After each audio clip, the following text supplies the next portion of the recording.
Well, welcome, Dr. Henry. Well, it's a joy to be here again, Dr. Moeller.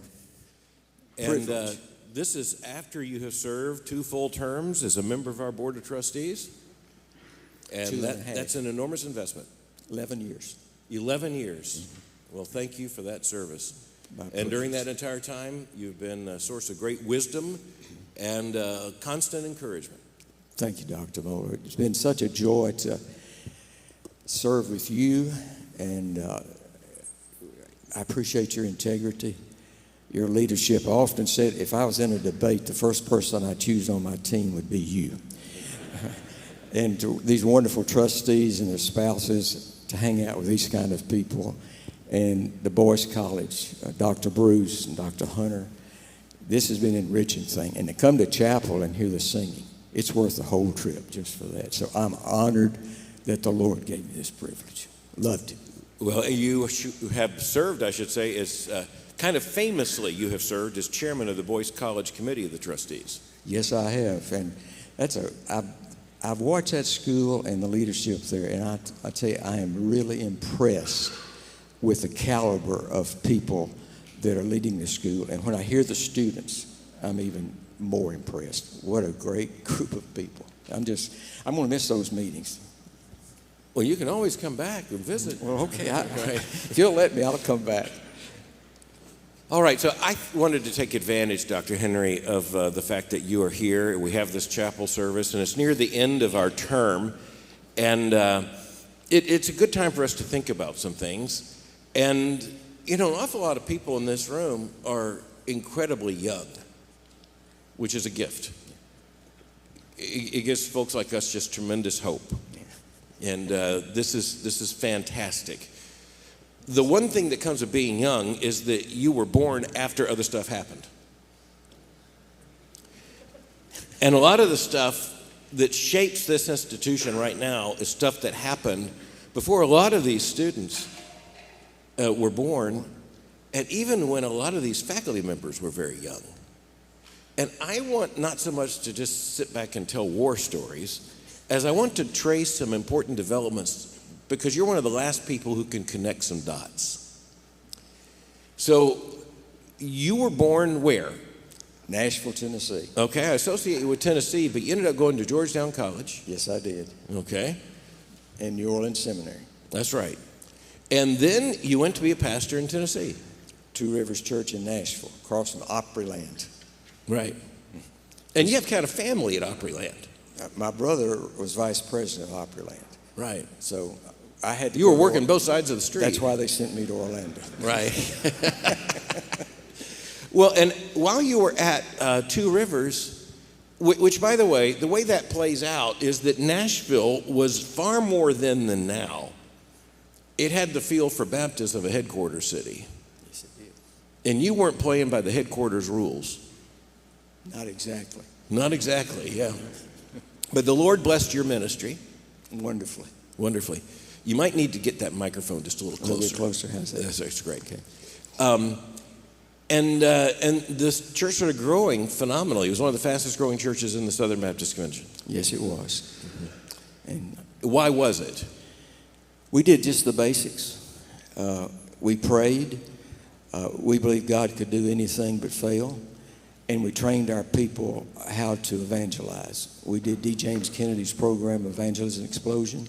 And we had a multiplication process where if you were trained, you trained 2 more people. And so we just believed that God was going to do that, and he did. We had a lady that kept a roll of who was being trained. And after I left Orlando, Two Rivers and came to Orlando, she came to visit. And she and her husband, and she had this scroll with her. And she said, I want to show you something. So she and her husband took this scroll, and it was about 20 feet long. And there were names on it. And she said, these are all the people that have been trained in Evangelism Explosion and have trained somebody else. So it was over 20 feet long. And that was the multiplication process. And so we trained our people. We expected God to do something. And we saw him work. And and as pastor, I just preached the word, loved the people, and I visited a lot. I knocked on doors. If I saw a moving van coming in, I'd pull in behind the moving van and go knock on the door and say, I'm Jim Henry, pastor of this church down the road here. Love to have you visit with us. And, one thing leads to another, and the people felt an expectancy when they came to church. They expected God was going to do something, and he did. And it was, I was in awe, really. I sometimes call it a spiritual Camelot because we saw God working so powerfully there. And it was hard to leave there to go to Orlando because God was blessing so much at Two Rivers. I struggled with leaving because God was so good to us there. But I knew God sent me on a mission to Orlando. So what year did you go to Orlando? 1977. 1977. And Orlando was a sleepy little southern town. Yeah, it was. And Not you were bad. pastor of a First Baptist Church downtown Orlando. And I was born 30 miles away, grew up, my family bought cars in Orlando. I remember meeting you for the first time in front of the Downtown Baptist Church, First Baptist. You were a little thinner then.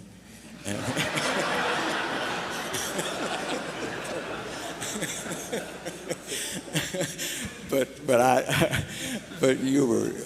I was captivated by you, just meeting you that day. I'll never forget. I can still see it in my mind. It's one of those. You meet a lot of people, but I remember meeting you that day especially. Well, a part of what I want to bear testimony to is just how encouraging you've been to me for my entire adult life. And I don't get to say thank you to a lot of men who are now gone to be with the Lord. Thankfully, you were right here. Thank you. And I can say thank you. Mary and I were flying home from Christmas when we were very, very newlywed. And our parents bought us tickets on a fly-by-night airline that did not even have overhead compartments. It had like a net. And the plane landed in Orlando, then flew from Orlando to Louisville, and there was a mechanical problem. And so we had hours on the ground. And so we got away, and we went over to First Baptist Orlando, and I just landed on you, the two of us, and you walked us around and showed us, because the building was brand new on John Young Parkway. Right. And we'll never forget that. You just took time right out of your busy ministry. I just landed there, and next thing I know, you're showing us around. I'd never seen anything like it. Well, I hadn't either. It was an astounding experience for me to see what God did in Orlando. It was a thrilling thing that the Lord let me get in on, and so I was really overwhelmed by the goodness of God, Dr. Moeller, because I felt like David, as God's hand was on us, and it was anointing of the Holy Spirit, and I know that. But David said, "Who am I and who's my Father's house that you set me in this place?" And that's the way I felt about my whole life has been, who am I, but the greatness and sovereignty of God. So Orlando first was a wonderful experience too. But it wasn't all easy. And so, I know when you went to Orlando, the population of Orlando was something like 150 to 200,000 people, and it grew to 4 million. And so you moved First Baptist Church out to John Young Parkway, built this magnificent facility. Florida's exploding. That's my home state, and I sang as a 10-year-old in the old downtown First Baptist Church because we used to have associational choir festivals. Right. Yeah, so that was my introduction to that church. And, your predecessor was my pastor's best friend. Dr. Parker? Dr. Parker and Rupert Coleman. Okay. We're best friends. I didn't know my that. pastor and your predecessor. So very interesting. And they were quite distinguished Southern pastor types. Yeah. They fit a certain mold that you and I are among the last people who ever knew. Yep. Yeah. And but titanic figures, in their own right. Dr. Coleman, the pastor who baptized me, Bruce Ware is the Rupert Coleman Professor of Christian Theology. So Yeah. things come around in the sweetest way. And Dr. Coleman had done his PhD under A.T. Robertson. So you just think, okay, here we are. And then you went to First Orlando, but Orlando's being transformed. I mean, it's becoming the Los Angeles of the East Coast. What was it like to do ministry there with everything exploding around you? Well, it was a constant adjustment because we saw this city exploding. When I went there, we didn't have any African Americans in our church. There were two. One was on the staff in the custodial, and one was a lady who was an English teacher that was in the choir, but she had not joined. So that was, I don't remember any Hispanics in the church. So as the city began to change and diversify, we began to see God working and reaching out to a population, and our church was very loving and very open, and so we began to receive more and more diversity of a congregation. So we tried to not change the message, but change the way we were doing church. And we went to a contemporary service after we'd had blended services. We had a guy come and say, if you do the same thing twice, you'll get the same results. So he said, if you want to reach more people, you need to have at least one of the services to be different than the other. So this was a big change for me because it'd be same message, same choir. So it was kind of scary because I didn't know how that would fly. I'd been there hopefully long enough that I had enough chips that I could survive anything. So I said, we're going to try a contemporary or modern service, and I want everybody to pack into the sanctuary. I want you to see what it's like. If you like it, come back. If you don't, you can stay. We're going to keep the other service. I didn't want to make the mistake that I think some guys had done, and that was just change everything suddenly and take away what they'd been used to. Truett Cathy told me one time, we was riding around one day with Mr. Cathy, and he said, preacher, he said, let me tell you something. He said, I learned in the chicken business. I said, what was that? He said, one time we added something to the menu, and I started looking at the bottom line, and it was costing us a lot of money. And so we quit doing it. He said, I began to get hate mail and phone calls. People said, we're going to Kentucky Fried Chicken from now on, and that kind of thing. And so he said, I learned a lesson. He said, don't take away something that the people enjoyed. And so I didn't forget that. So we kept the one service and added the modern service. And it was really strange. We saw some people I thought would be in one service didn't, and the others I thought would be in the other didn't. But we had a new members class. To become a member of church, you had to go through a membership class where you signed at the end of that class your commitment to Christ, salvation, baptism, support the church, giving, etc. We kept records. 2/3 of our new people that were coming to church were coming out of that modern service. So we didn't lose anything with keeping the traditional, and we added something by adding the other. Now today, at First Baptist, they have 3 morning services and a Saturday night service, have a Hispanic service on Saturday night, and on Sunday morning they have 3 services. And the Hispanic services run about 1,800 now. And Dr. Youth's doing a fabulous job there. But I think we just tried to navigate as we moved along, and the Holy Spirit gave us guidance. You have such a gracious spirit, but you also created a lot of controversy in Orlando by moving the church, because there were folks who believed God intended it to be downtown.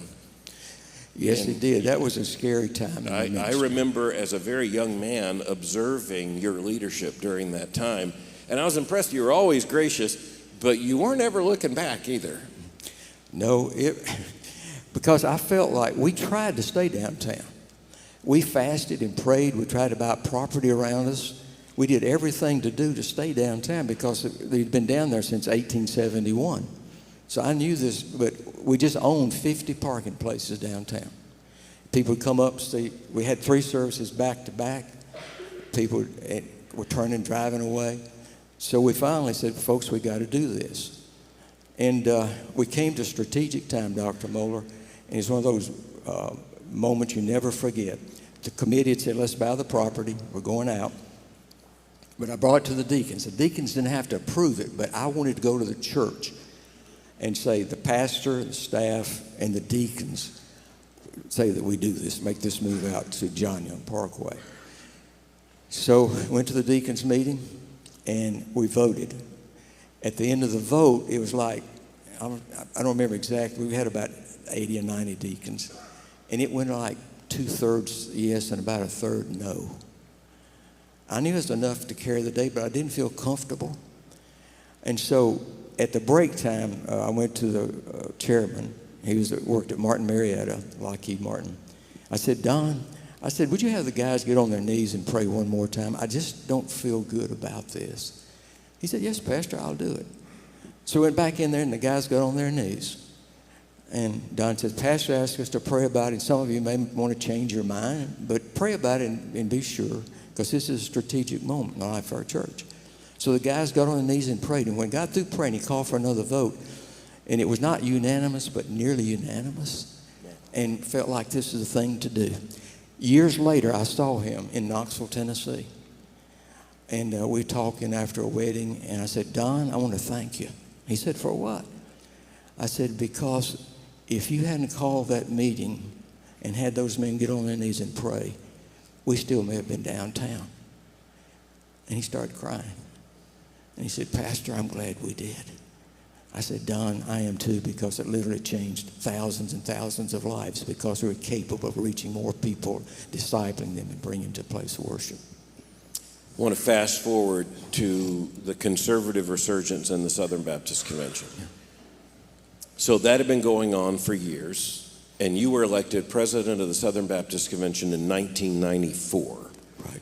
So how did that come about? And just talk for a moment about why the conservative resurgence was necessary and how you ended up being elected president during that time. Well, we knew things weren't exactly right. We were hearing different rumbles from schools and things. And I remember Adrian Rogers said one time, we were a group of guys, he said, guys, they're using the same words are used, but a different dictionary. So when he was elected in 79, that began, you could start helping point the trustees.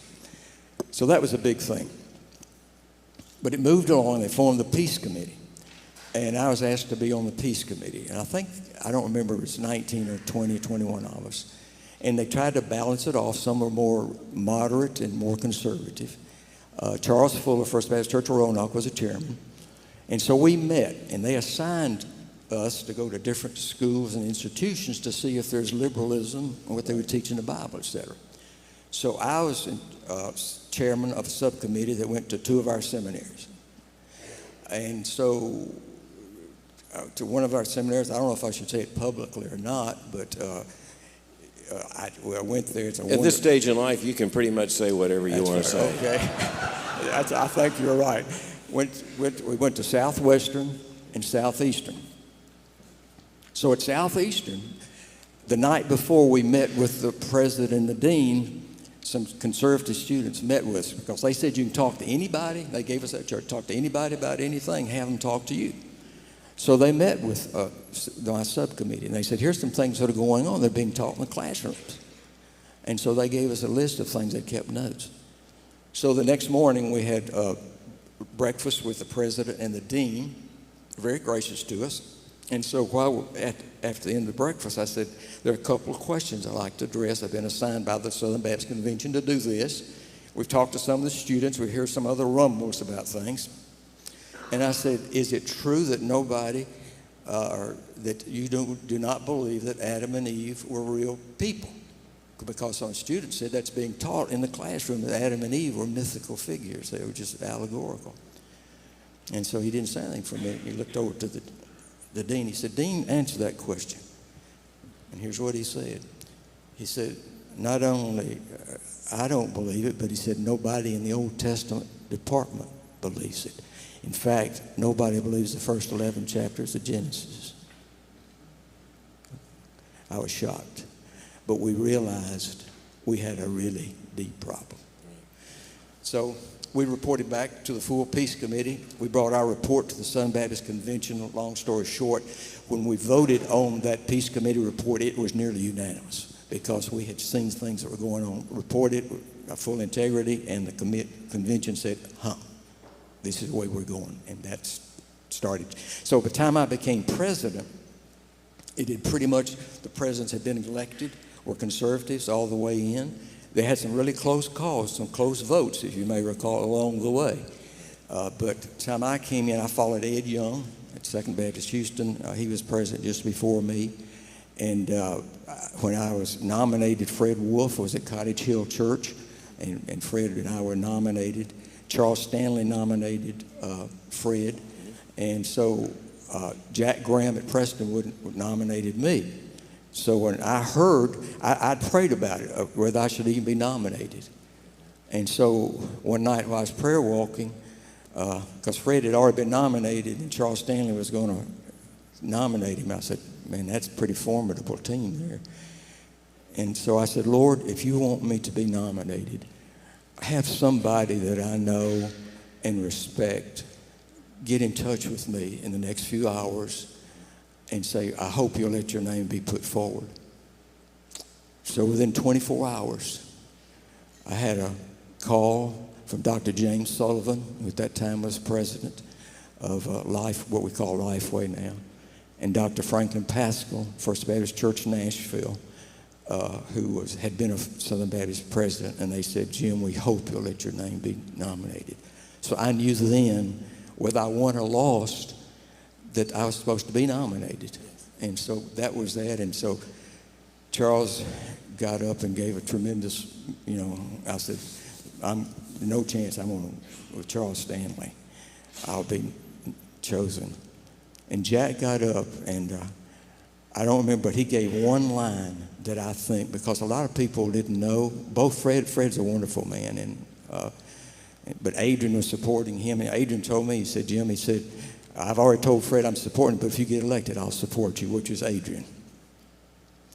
And so Jack got up and gave the nominating speech for me, and he said that one line, I think, that helped people on the bubble. He said, Jim Henry is one of us. And so we went up to our rooms and waited for the results, and my son-in-law came running in. He says, we're going to Disney World. He said, you've been elected president. And I couldn't hardly believe it. So my wife... Going to Disney World, in context, couldn't have meant anything to you. I know. It's better like than two exits down. But that was a big deal. That was the president. Right. So we got on our knees and thanked the Lord and had the joy and privilege of being a president for 2 terms, and loved it, and got to come and preach here when you were just beginning your tenure. We're going to talk about that. Because the day you were elected was a very, very difficult day for me, because the Alumni Association of Southern Seminary was very liberal, and they went at me with full force there, and it was a bad day. Now, the Lord gave grace, and we prevailed, but we basically had to start from scratch. And I want to go back to the theological issues you mentioned, because you mentioned the historicity of Adam and Eve and of Genesis. I just want students here to recognize that you also said that the dean of that seminary said not one member of the faculty believed in the historicity of Adam and Eve or the first 11 books. The Old Testament department. That's what he said. Right. And all I'm saying is I just want folks on this campus to know how deep the theological problem was. And not just there, but here. Which leads me to what was one of the most difficult moments in my young presidency here, which was having you in chapel. I remember. Okay? Yeah, I know you do. Well, these folks are about to remember it too. Because you preached a message. I introduced you. It was a tough time. It was in my first year as president. And it was in your first weeks as president of the convention. And it wasn't so much what happened during the service as after the service. And once you tell this, folks in this room aren't ever going to forget it. But I can't pass about that spot right there without remembering what happened. So share with the folks what happened. Well, there are several things that happened that whole day. But among some things, during the worship service, people would get up staged walkouts. Just walk out. Some got up and stood up with their backs to the pulpit area. Yep. During the whole service, just stood up. We faced that for a long time. So that was stunning. I couldn't believe people would be that disrespectful to the Lord, whether they agreed with you or not. That stunned me. And then, so I got up to preach, and I preached the message. And when I was over, I stepped down. And several people gathered around me pretty quickly. And one was in the New Testament area. And he came up, he seemed like that close to my face, and began to scream at me. And he said, "Why did you say those why did you preach that kind of stuff?" And he started berating me. I thought he was going to hit me. And I just asked the Lord to help me have grace and not say anything. And in a way, they nearly pulled him off of me. And I couldn't but believe. I did not preach anything that was not biblical in my message. I did not preach anything that God had not spoken. And for a man that was a New Testament professor, not me so much, but to tear down the Word of God, which I was preaching, that was unbelievable. The only correction I want to make is that he was a theology professor. Okay. Yeah. I thought it was New Testament. And had been one of my professors. Okay. And was one of my lead antagonists. I could see why. So can you tell this? Yeah. Well, can you tell this?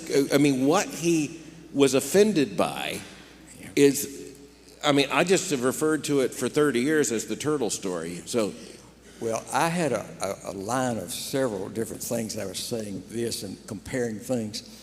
And I said, we're living in a society that will preserve turtle eggs and turtles and kill babies in the womb. That's what he took off. He took off on that. He thought I was wrong. yeah, I mean, he just saying that we're a society that is so confused. We have signs on the beach preserving turtle eggs, killing the unborn. Well, so that happened right here. Yeah. And yeah.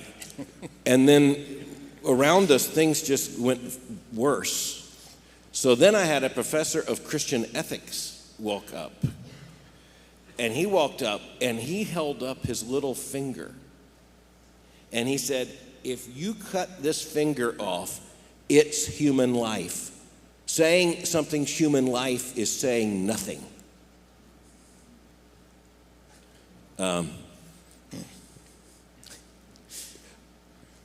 I just had the sense to say, your severed finger is not and never was going to be a baby. Yeah. The unborn child is. And so anyway, it went from bad to worse. It was like a chain effect. And but you know what? I thought, oddly enough, it might have helped you a bit. It helped me a lot. It was a clarifying moment. It verified what we felt was happening in the whole Southern Baptist Convention. And thankfully, Yeah. that changed. And you were at the vanguard of that change. And you took a lot of pressure, and you and Mary, a lot of heat, anger, loneliness. You were sabotaged and stabbed. And I'm not saying it because you're sitting here. I know it. And God helped you stand tall. And I thank God that you folks stood in the gap when some other people were folded. Thank you.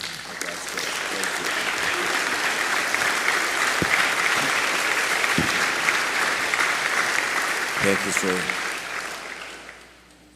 By God's grace, just think of what it means to sing in this chapel now. And see this choir up here, and just to see the life on the campus. And it's just, to say the Lord's blessings beyond anything we could have imagined. And a part of it was by the election of trustees. And when you were president of the SBC, you appointed a committee and committees that eventually appointed trustees. And this is proof positive of why that matters and why that has to continue, why we have to have continued election of trustees by the convention who understand what's at stake. And I'm afraid the longer we get from turtle incidents, the easier it is for the SBC to forget that those issues are always out there. And by the way, we confront them out there, but we don't confront them in here. this is where the truth is loved and sustained. And part of the reason why I wanted to have this conversation was just that one turtle incident, because I think you and Mary and I may be the last people in this room who were here at the time, and I don't want that knowledge just to pass away.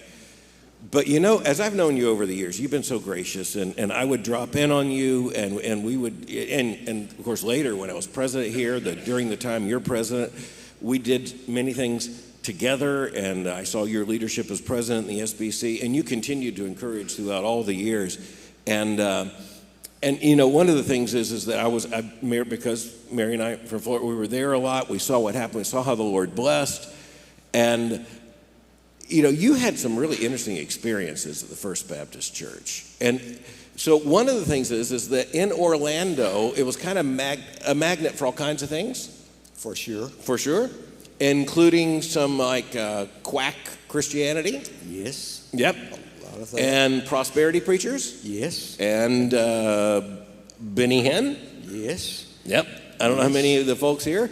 And so one of my favorite stories about you is your car ride with Benny Hinn. And so, I mean, it's like a road movie, Route 66, Jim Henry and Benny Hinn in a car.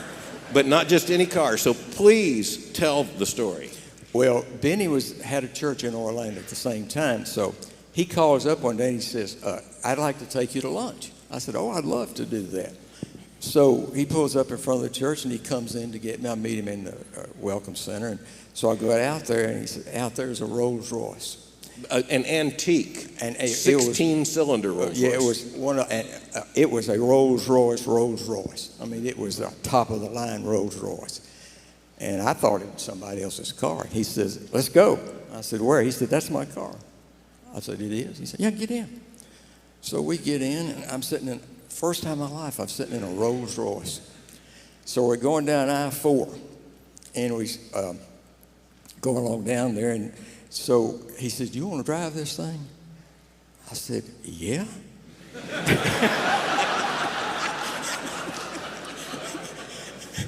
So we pull over, and he runs around, lets me get in the driver's seat, and so I start. But then I got scared.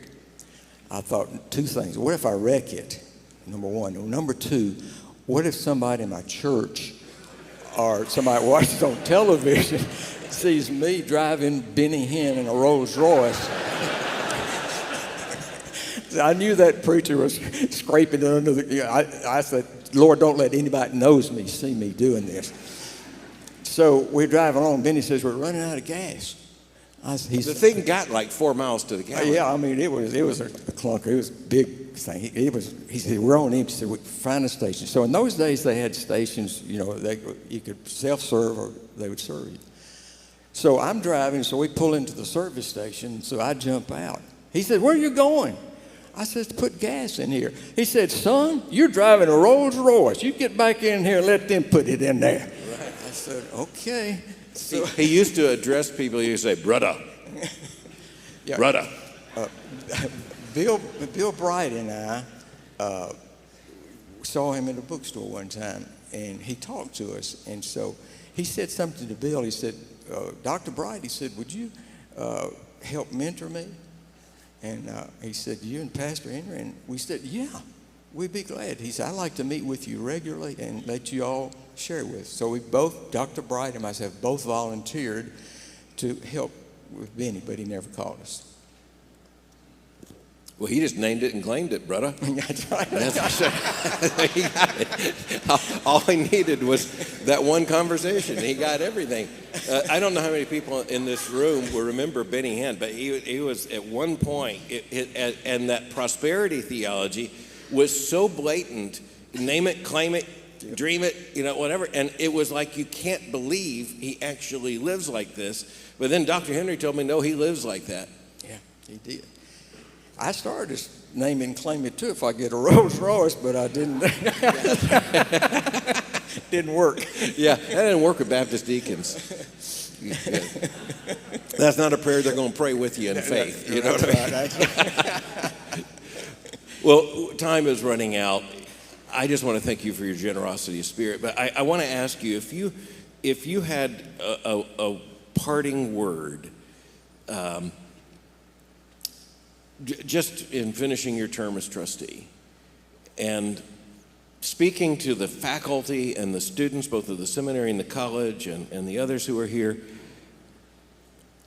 just even from where you're sitting right now, I want to invite you just to share a word from your heart with these folks. So I don't get to go to the pulpit, all right? I'm happy for you to go to the pulpit, but whichever you'd rather do. I like to stand up. Well, that's fantastic. Okay. Do that. Thank you. Dr. Moeller asked me to give a final charge to you a few minutes, because I know soon some of you will be graduating, and some of you are going to facing a lot of things in your family or home or the future.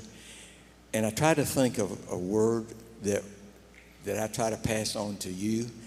I've had the privilege of being a pastor for 64 years, and I've seen God's faithfulness and goodness. So I said, what can I say to my brothers and sisters, faculty, trustees, and others who are in the journey of life? And this passage is the one I like to leave with you that's meant so much to me, particularly in recent years. And Moses is getting ready to take the people over into the promised land. And so in Exodus chapter 33, these words: if you're pleased with me, teach me your ways so that I may know you and continue to find favor with you. Remember that this nation is your people. And the Lord replied, my presence will go with you, and I'll give you rest. And so my word from the word to you this morning is the presence, his presence. Through the scripture, you see the psalmist talked about his presence. Jude talked about his glorious presence. Jesus said, I am with you always, even to the end of the world. And so that sense of his presence, I want you to carry with you.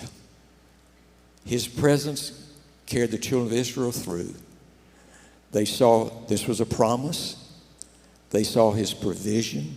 They saw his power. They saw his protection. And they saw his peace. And so those things God gave to Moses, and he'll give to you. Because you're going to have some hard times. You're going to have some times that's going to be very difficult for you. You're going to not be understood. You're going to be hurt. You're going to be disappointed. People are going to betray you. It's not easy out there. I think it's tougher now to pastor or minister now than it's ever been, but it's also the most exciting time to be a pastor or in ministry. I've often said, Lord, if I believed in reincarnation, let me use this. Can you give me this mic? Yeah. If I believed in reincarnation, I'd say, Lord, give me 1,000 lives and let me be a pastor for 1,000 times. Because I love pastoring, preaching, and shepherding God's people. And your president and Mary, sometimes Dr. Moeller may give the sense of being aloof.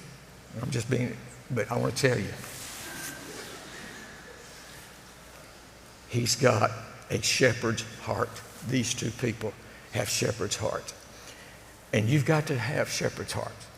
And when you shepherd people, whatever capacity you may find yourself in, 3 things to remember in the presence of God.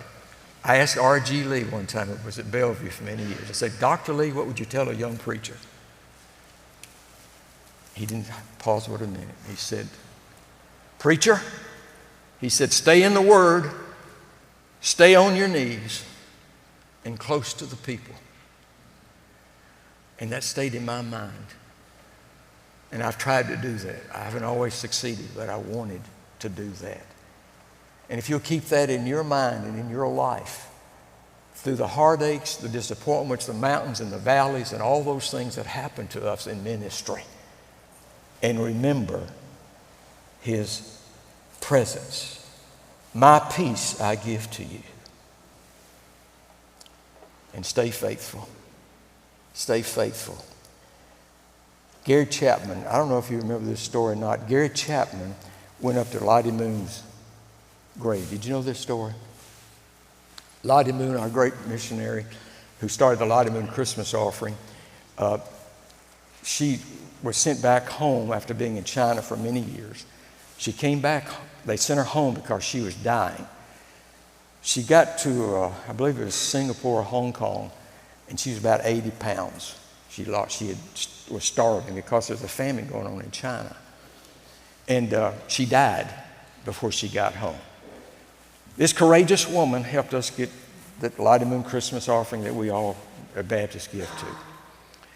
Gary Chapman, so many of you read Gary's book, 5 Love Languages, and a wonderful counselor and author, just recently said that he was so moved by Lottie Moon and her story of sacrifice and what she did for the gospel. He said, I want to go see where she was buried. And so he said, I went to Crewe, Virginia. And I went to this cemetery, and I walked around trying to find it. And finally I thought it'd be a big, nice monument, really decorated. And this is Lottie Moon, Southern Baptist missionary. And he said, it wasn't that way. He said, I found a very small, simple monument. And on the monument was her birth date and her death. In 3 words: faithful unto death. And he said, I wept. And that's what I pray for you and for me and for us, to realize his presence